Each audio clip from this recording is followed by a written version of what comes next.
first portion.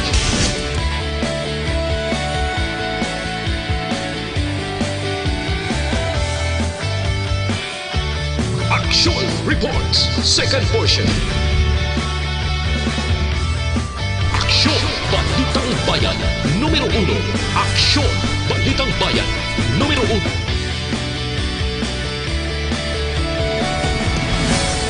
Aksyon Balita Morning Edition.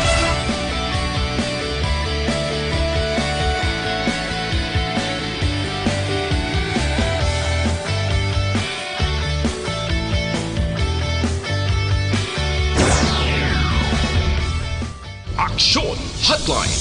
Aksyon Hotline.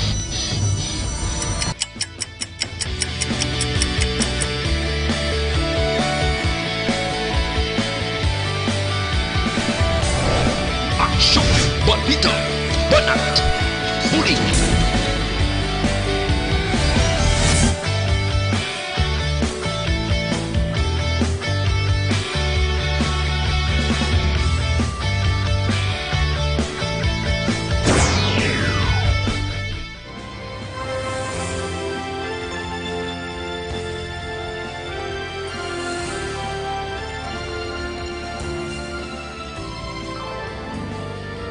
Aksyon Reports Afternoon Edition. Aksyon Reports Afternoon Edition.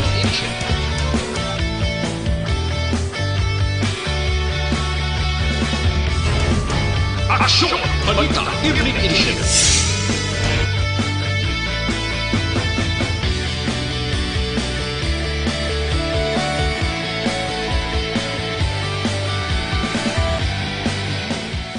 Aksyon Firing Line. Aksyon Firing Line.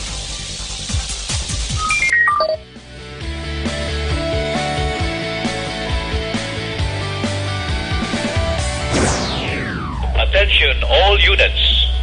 Attention all units. This is base control. Please proceed to Area 1 immediately. Aksyon Night Patrol!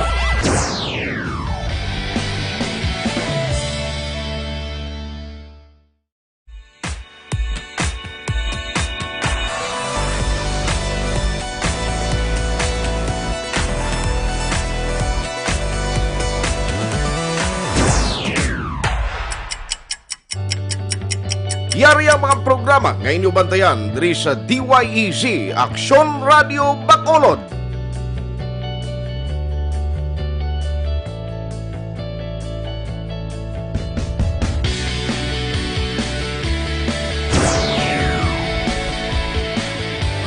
Aksyon Reports first sa balita.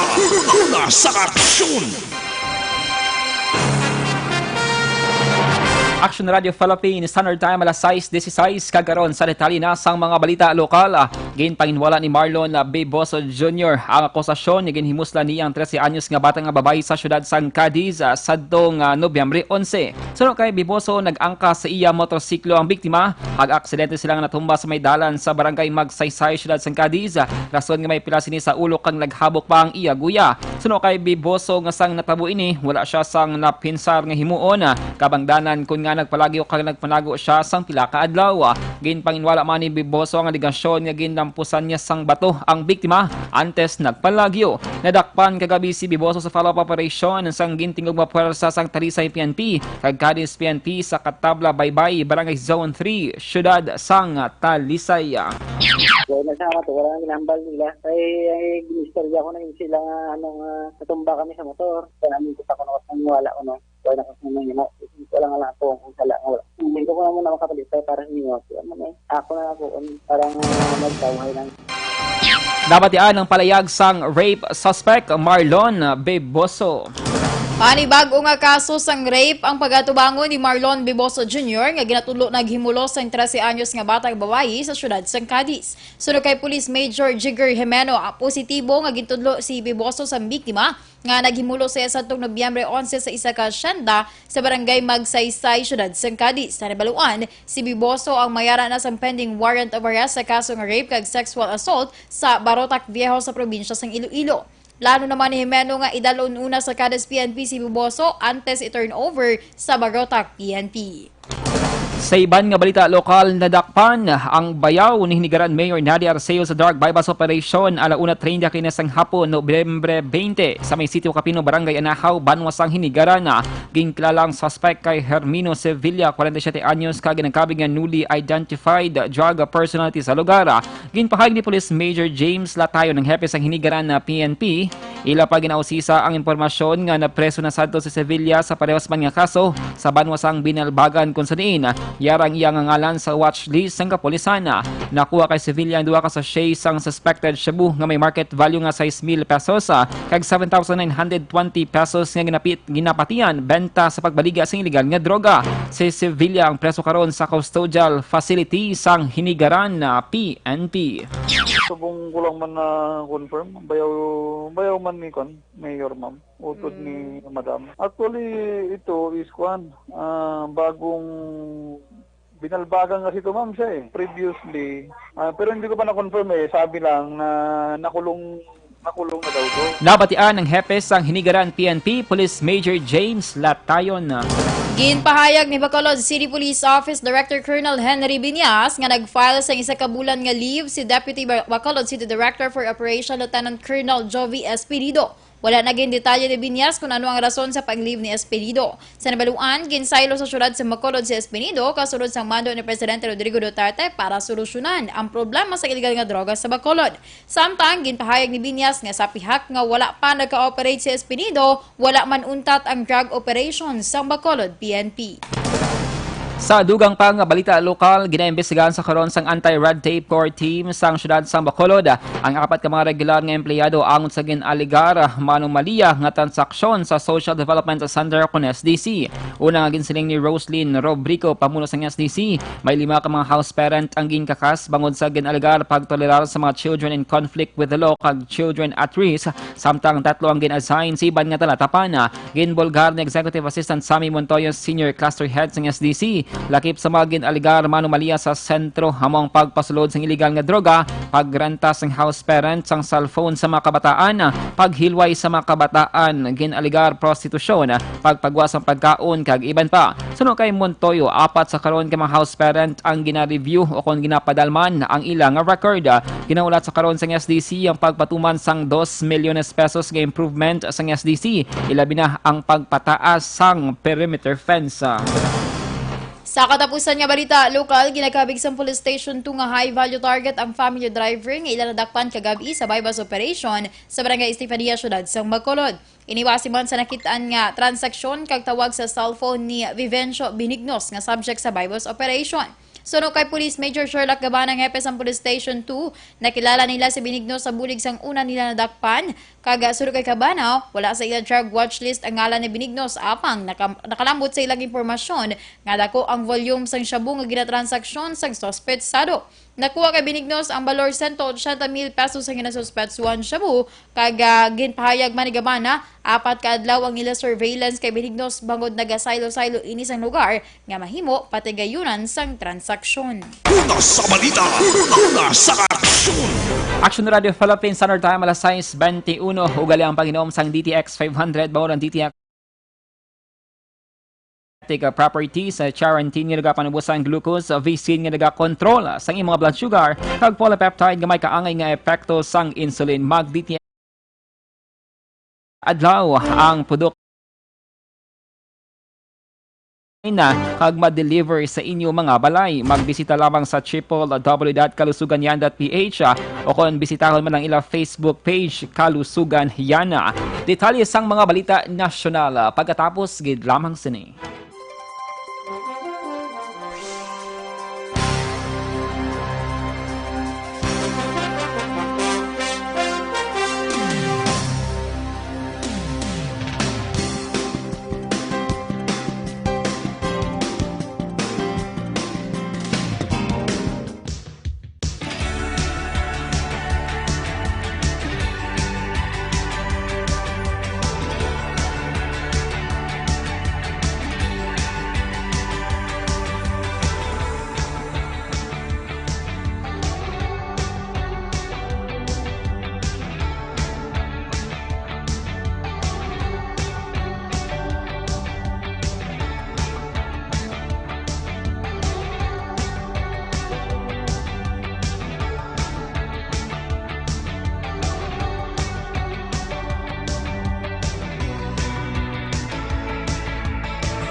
Yari ang mga programa ngayon nyo bantayan diri sa DYEZ Aksyon Radio Bacolod.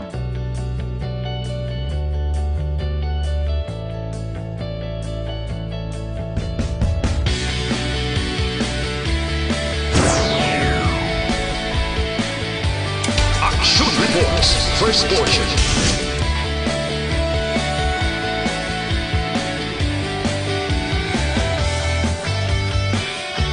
Action Reports, second portion. Aksyon Balitang Bayan, numero 1. Aksyon Balitang Bayan, numero 1.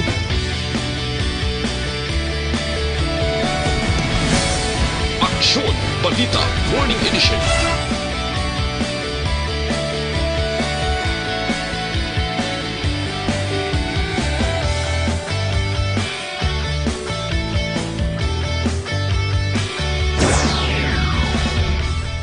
Aksyon Hotline.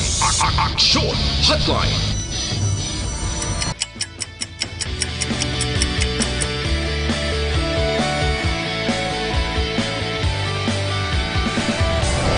Aksyon Balita Banat Huling.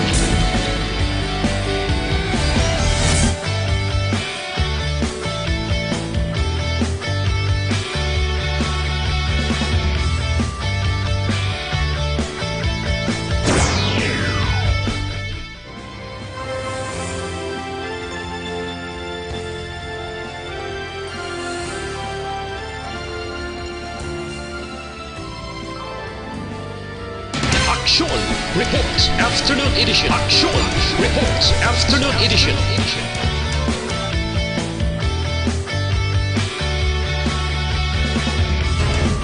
Aksyon Balita Evening Edition.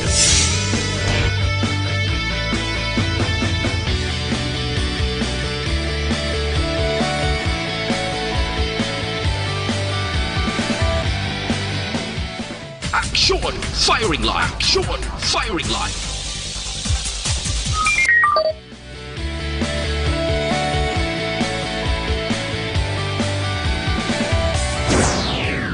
Attention all units. Attention all units. This is base control. Please proceed to Area 1 immediately. Aksyon Night Patrol!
Una sa aksyon!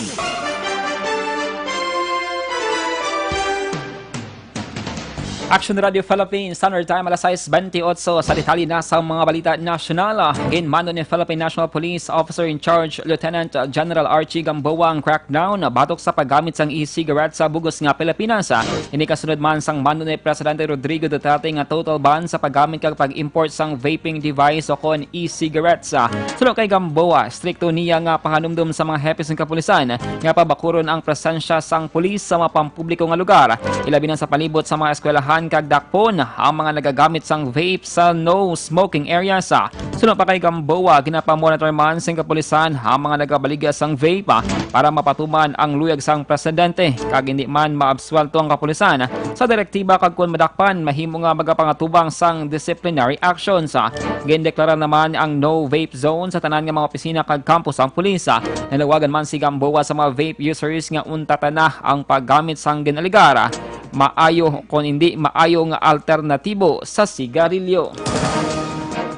Ginbulgar ni Senator Sonny Angara nga nagabay si Anay Bucor Chief Nicanor Faildon nga realign ang 1 billion pesos nga para sa konstruksyon kag rehabilitasyon sa regional prison facilities sa pila ka probinsya pakadto sa iya probinsya sa Mindoro. Nagwa ang pahayag na Angara sa deliberasyon sa Senado sa Ginaduso nga tuig 2020 nga budget sa Department of Justice. Una dirigid pamangkot ni Senate Minority Leader ang update sa implementasyon sa konstruksyon kag rehabilitasyon sa regional facility sa Palawan, Davao, Leyte, Zamboanga kag sa Correctional Institution for Women. Bangod ginhalimbawa niya ini para mapaganhagan ang kagutok sa prisuan sa Muntinlupa. Sunod naman kay Angara, wala pa na-release ang ginpaing nga pondo matapos siya ginistoryahan sa Finance Committee angod sa pangabay ni Faildon nga realignment. Wala naman ginakabig ng Senate Minority Leader Franklin Drilon nga iligal ang pangabay ni Anay Bucor Chief Nicanor Faildon nga i-realign ang 1 billion pesos nga pondo para sa regional correctional facility sa iyang probinsya. Sunod sa senador, hindi ang illegal ang pangabay ni Faildon kundi improper kag makaduluda. Gain question man ni Drilon kung ano ang motibo ni Faildon sa ginapangabay nga realignment nga mahimo konektado sa plano sa Nisadto nga magpapili sa eleksyon sa Mindoro. Una dirigin Bulgar ni Senador Sonny Angara nga may sulat na ginpadala si Faildon sa Senate Finance Committee nga nagapangabay sang realignment sang pondo sa iya probinsya sa Sablayan na Mindoro. Ginpahayag ni Vice President Lene Robredo nga dapat diretsuhon siya ni Presidente Rodrigo Duterte kung nuyag sini nga magbiya o kung maghalin siya bilang co-chairman sa Interagency Committee on Anti-Illegal Drugs o kung ICAD. Sino ka Robredo, kung nagsala si Duterte sa pag-appoint sa iya, kag kung nuyag sini nga bawion, hambalon lamang ini sang Chief Executive, bangod mahapos lamang siya nga istoryahon. Nagpangabay man si Robredo kay Duterte nga dapat ipatag sa iya kung ano ang sakop sang iya nga trabaho. Nagapati si Robredo nga madamo sang makontribute sa kampanya kontra illegal nga droga. Kag sunod sa Vice Presidente, wala man ini sang plano nga kuwaon ng trabaho sa iban kag iya lamang ginantrabaho kung ano ang ginapaabot sa iya bilang co-chairman sang ICAD. Sa atong Martes, ginsiling ni Duterte nga hindi niya masaligan si Robredo bangod kabahin ini sang political opposition. Una sa balita, una sa aksyon. Aksyon Radio Philippines, Standard Time alas 6:31, detalye sang balita international, sports kag entertainment pagkatapos gilamang sini.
sa aksyon! Kag sa aton balita international, gindumilian ng Chilean police sa paggamit sang pellet guns matapos nakapilas ini sang hinibo ka mga nagprotesta kag may 200 ka tawo ang nabulag matapos na igo sang bala. Suno kay National Police Director Mario Rojas, nga mahimo lamang gamito ng pellet gun para sa mga extreme cases nga kung saniin yara sa peligro ang kabuhi sang sibilyan kag bisan sang otoridad. Sa Rojas ang una gin pagkamalaot matapos magpasugot sa ginhimo sang mga kapulisan nga mag-usar sa puwersa batok sa mga demonstrador bangod sa ganigar hindi patas kay kasuguan sa pungsod Chile. Una sa balita, una sa aksyon! Kag sa tanubang sports balita, padayon ang winning streak sang Los Angeles Lakers sa NBA. Ni kasunod nga ilagin nutos ang Oklahoma City sa score nga 112-107. Ini na ang ikalimang nga sunod-sunod nga kadalagan sang Lakers. Nanguna sa hampang si Anthony Davis nga may 34 points, samtang naghibabaw man si LeBron James nga may triple-double performance upon 25 points, 11 rebounds kag 10 ka assist. Si James ang unang nga player sa history sang NBA nga naka-record sang triple-double performance batok sa kada team. Nagapanguna sa Western Conference Finals ang Lakers nga may 12 na kadaog kag 2 pa lamang ka piyerde. Una sa balita, una sa aksyon! Kag sa aton Balita Entertainment, nag-perform si Inigo Pascual sa halftime show sa hampang sa tunga sa NBA teams nga Los Angeles Clippers kag Oklahoma City Thunder. Ang hampang gipangunahan sang Clippers kadungan sa selebrasyon sang Filipino Heritage Night kag ginpatigayon sa Staples Center sa Los Angeles, California. Hinarana ni Pascual ang hinibok ka mga NBA fans sa sold-out stadium sa iya hit single nga Dahil Sa'yo. Una sa balita, una sa aksyon. Aksyon Radio Philippines, Summer Time, alas 6:41. Inyo nabatian ang mga balita sa Aksyon, Balita Evening Edition. Karon nga daw, Miyerkules, Nobyembre 20, 2019. Kaming inyo mga tagbalita. Antes Action Day, mga ka-aksyon, 35 dias na lang antes ang Christmas, kag 42 dias naman antes ang New Year. Saluwat kami ang inyong mga tagbalita. Aksyon and Defensor. Kag-Aksyon Dale Salazar. Una sa balita, una sa aksyon, sa Bacolod Aksyon Radio. Issue. Serbisyo publiko. Aksyon Radio. Sa Bacolod, Aksyon Radio. Aksyon Radio.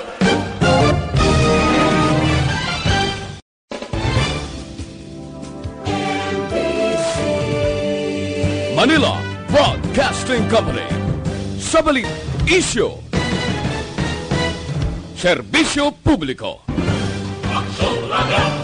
Sa Bacolod, Aksyon Radio. Aksyon Radio.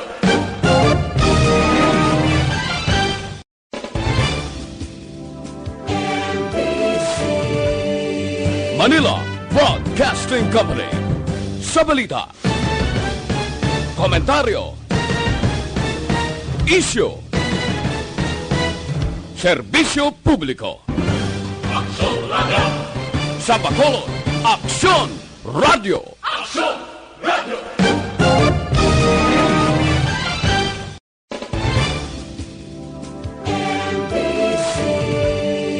Manila Broadcasting Company. Sa balita, komentaryo, issue, serbisyo publiko. Aksyon Radio. Sa Bacolod, Aksyon Radio. Aksyon Radio.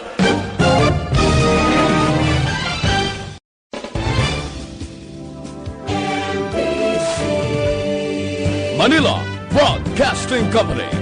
Sa balita, komentaryo, issue, serbisyo publiko. Aksyon Radio. Sa Bacolod, Aksyon Radio. Aksyon Radio.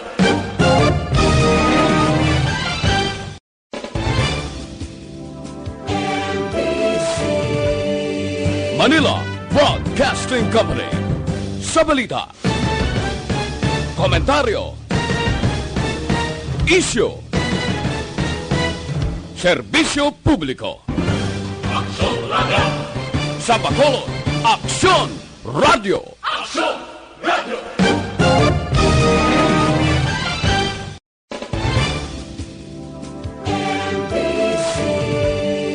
Manila Broadcasting Company.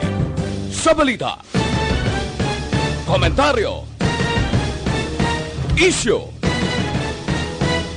serbisyo publiko. Aksyon Radio. Sa Bacolod, Aksyon Radio. Aksyon Radio.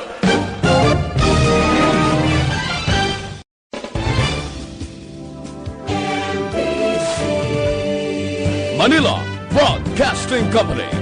Sa balita, komentaryo,